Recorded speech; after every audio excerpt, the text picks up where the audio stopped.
What's up? Feeling anxious while landing? Hey, there's no need to worry, even if you land in such a particular place as Bhutan. Thing is, the terrain here is so extreme, it makes it super complicated to land. What's interesting about flying there is that there are really few pilots out there who are certified to land in Bhutan. Yeah, zigzagging toward the ground sounds like a real quest. Bhutan Pharo International Airport is often named one of the world's most dangerous airports. In the whole world, there are only 2 airlines that fly to this airport. About 10 years ago, there were only 8 pilots who were permitted to fly there, but today the number is a bit bigger. But even so, there's something even tougher than Bhutan Pharo International Airport. Seems like the Tenzing Hillary Airport in Lukla, Nepal has every possible danger. Short runway, super powerful winds, mountainous terrain, this place has it all. The runway here is only 1,729 feet long. Just for comparison, a regular runway in most airports is about 10,000 feet long or even more. Now, many airports have carpets in their gate areas. This nicety usually comes with a few other perks: low ceilings, comfortable seats, and a pleasant natural lighting. Needless to say that all those decorations cost airports a pretty penny, and carpets are not as easy to clean as hard floors are. But the key thing here is that they create a cozy feeling for passengers waiting for their flight, making them feel more relaxed. Well, sorry to break it to you, but it's not only meant to make you feel good. According to social research, calm passengers are about 7 to 10% more likely to go window shopping and actually buy something in the lounge area or duty-free zone. So by investing in the passenger's comfort, airports are likely to increase their own income. Hey, as for spending money in the airport, there's an actual term for the first 60 minutes after you clear check-in: the golden hour. It's the time when passengers statistically spend more money in retail and duty-free areas of the airport. And having the most comfortable seats in those areas right in front of the shops is a clever trick to lure you in for shopping. Let's admit it, sitting in a comfy chair while looking at a flashing sign or shopping window can be tempting, and that's exactly what the airports want you to feel. You know how it sometimes goes? You get to the security checkpoint, and suddenly, it turns out you have something prohibited to take on board in your carry-on. Bye-bye water bottle. Actually, you have an opportunity to mail them to any address inside the country. As for the unclaimed baggage, it's usually stored for about 60 days. Things taken away by security and not claimed can also get sold at special auctions and are delivered worldwide. Most airports have specific experts called profilers. These people practice what's called SPOT, or the screening passengers by observation technique. They carefully analyze facial expressions, gestures, and behavior to detect suspicious people. Their job is to notice the nonverbal signs of anxiety, such as people licking their lips, itching, or looking around a lot.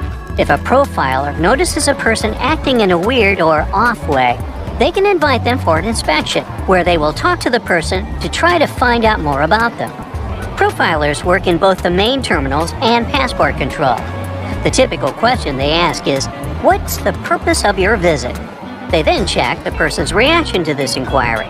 No matter how reserved a passenger is, if they have something to hide, TSA officers will find out, thanks to the tiniest clues in people's behavior. So, you arrive at the airport already anticipating a couple of weeks away from work and all your daily troubles, park your car in the lot, and then find out that it's going to cost you a small fortune to leave your car there. Why so much? Well, airport parking lots are a business just like any other. The land on which they're built, the construction of the lot itself, the maintenance of the whole thing once it's already in operation, all that costs a handsome amount of money. And somebody has to pay for it, of course. In addition, parking right next to an airport is simply convenient, which adds to the final cost.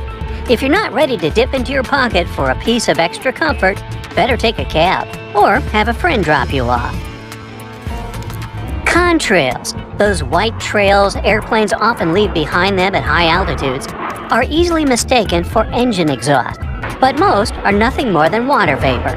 During a flight, moisture in the air collects in the engines before being vented with the exhaust. The hot, wet air leaving the engines mixes with the cool, dry air found at high altitudes, resulting in long, thin lines of vapor. Humidity determines when contrails form and how long they remain visible. If it's already humid up there, then there's more water and the contrail is more prominent. And if it's cold, the droplets may turn into ice, staying behind for a much longer time. It might seem odd that the flight crew cares whether your window shades are up or down. The main reason is so the passenger's eyes can adjust to the outside light. Mostly, it's just a matter of getting people on and off quickly. But in an emergency, the last thing they want is people stopping to blink before they evacuate the plane. Another reason for all the shades to stay up when the plane is about to take off or land is for the ground crew to see if there's any trouble on board. For example, if there's a fire in the cabin, the ground crew outside will immediately notice it and act accordingly. If the shades are down, they might lose precious time to rescue the passengers and the flight crew. Looking out the window on a plane's wing, you see a small yellow double hook on it. It seems strange since it might mess with aerodynamics, but it's there for your safety. In case of an emergency landing, these hooks are used to secure ropes that help passengers exit the plane via the wings. If they're slippery, the rope will help you keep your footing and not fall over while going down. Woo-hoo! There are several extremely fast streams of air high up in the atmosphere of our planet. They move in strange ways, but have a more or less constant flow, allowing passenger aircraft to use them. When an airplane comes close to a jet stream, it may adjust to the direction of its current and fly a lot faster, propelled by the flow. Many airlines use this to their advantage to cut fuel costs and make air travel even faster. Clouds, especially thunderheads, can indicate that an area of turbulence is ahead. But sometimes, clear air turbulence occurs when a plane can drop a few feet and start shaking without any warning. It happens when two bodies of air collide at very high speeds and it's absolutely invisible, so the pilots can't tell when it would happen. The chances of getting into an area of clear air turbulence are higher at low altitudes over mountain ranges and near jet streams.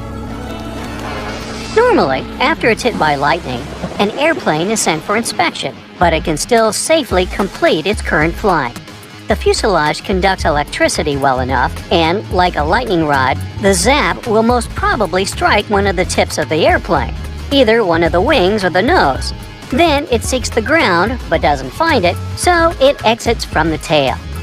It's easier for electricity to roll through the surface of the plane than to go inside, so people on board are safe from its effects. Still, lightning is powerful, and there can be some damage done to the plane on the outside. Anyway, if you're still nervous about flying, remember what pilots say. Any landing you can walk away from is a good landing. That didn't help, did it?